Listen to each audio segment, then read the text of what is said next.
The Zephyrian High Council had laughed when the first radio signals from the third planet reached their homeworld.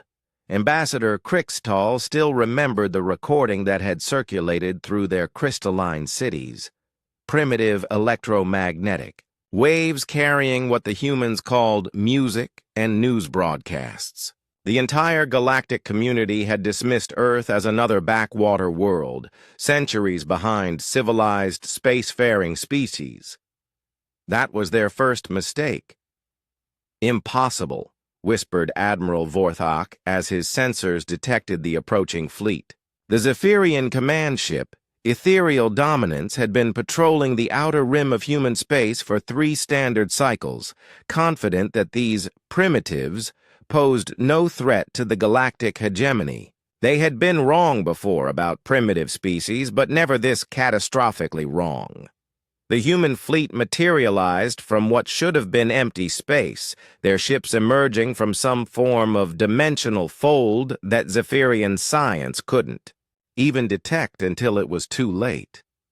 Where Zephyrian vessels were elegant curves of living crystal and energy, these human ships were brutal amalgamations of metal and purpose, scarred, patched, and radiating a kind of industrial menace that made seasoned warriors uncomfortable. "Sir," reported Navigation Officer Yithra, her bioluminescent patches flickering nervously, "they're not using any known propulsion system. Our scans show conventional chemical thrusters, but they're moving at velocities that should be impossible with such primitive technology." Admiral Vorthak's 4 eyes focused on the tactical display. 47 human vessels faced his fleet of 12 state-of-the-art hegemony warships. The mathematics should have been simple. Zephyrian ships possessed energy shields that could withstand supernovas, weapons that could crack planets, and AI systems that processed battlefield data faster than organic minds could comprehend. Humans opened fire first. The projectiles that screamed across space weren't energy beams or plasma torrents, but crude kinetic weapons, metal slugs accelerated to relativistic speeds. The Zephyrian shields designed to deflect energy weapons and particle beams might as well have been made of paper. The first salvo punched through the Ethereal Dominance's defenses and tore massive gouges in her crystalline hull. "How?" Vorthak demanded, as his ship shuddered under impact. "Our intelligence reported they barely achieved interplanetary travel 50 cycles ago." Communications Officer Zendar's voice cracked with static as he replied, "Sir, we're receiving a transmission from the lead human vessel."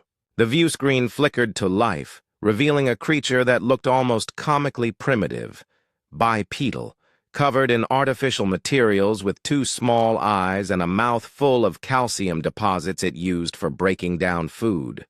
But those eyes burned with an intelligence that made the Admiral's scales crawl. "I am Captain Sarah Chen of the UEF Retribution," the human said, her voice carrying clearly despite the primitive audio technology. "You have violated our solar system 6 times in the past year. You have abducted our citizens for your research. You have harvested our resources without consent." She paused, and her expression grew cold. "We told you to leave. You laughed." Admiral Vorthak tried to project authority despite the chaos erupting around his ship. "Human, you face the might of the galactic hegemony. Surrender now and your deaths will be swift." Captain Chen smiled, and it was perhaps the most terrifying expression Vorthak had ever witnessed. "Admiral, you made one critical error in your assessment of our species. You assumed that being primitive meant being weak." Another salvo hammered the Zephyrian fleet. The humans had somehow weaponized their own desperation, turning salvaged alien technology, human ingenuity, and sheer bloody-minded determination into instruments of war that defied every tactical doctrine in the galaxy. "Sir!" Yithra shouted over the alarms. "They're using our own captured scout ships as missile platforms, and those projectiles, they're not just kinetic weapons. They're carrying some kind of directed electromagnetic pulse that's interfering with our neural networks." Vorthak watched in horror as the celestial harmony simply went dark, its living crystal hull losing luminescence as every system failed simultaneously. The humans had somehow learned to disrupt the biotechnological symbiosis that powered hegemony. Vessels. "Impossible," he breathed. "Our technology is incompatible with their primitive understanding of—" "Wrong again," Captain Chen's voice cut through his protests. "You see, Admiral, while you were busy being superior, we were busy being human. We reverse-engineered every piece of tech you left behind. We studied every scan you took of our systems. We learned." Her smile widened. "And we innovated." The human ships moved like nothing in Zephyrian tactical databases. Not with the smooth predictability of AI-guided vessels, but with the chaotic adaptability of organic minds pushed to their limits. They used gravitational slingshots around debris, coordinated attacks through primitive radio communications that hegemony ships couldn't intercept, and employed tactics that violated every principle of civilized warfare. When the ethereal dominance's sister ship attempted to retreat, the humans released clouds of what appeared to be metallic chaff. But as the Zephyrian vessel's sensors tried to burn through the interference, the chaff revealed itself to be billions of microscopic machines.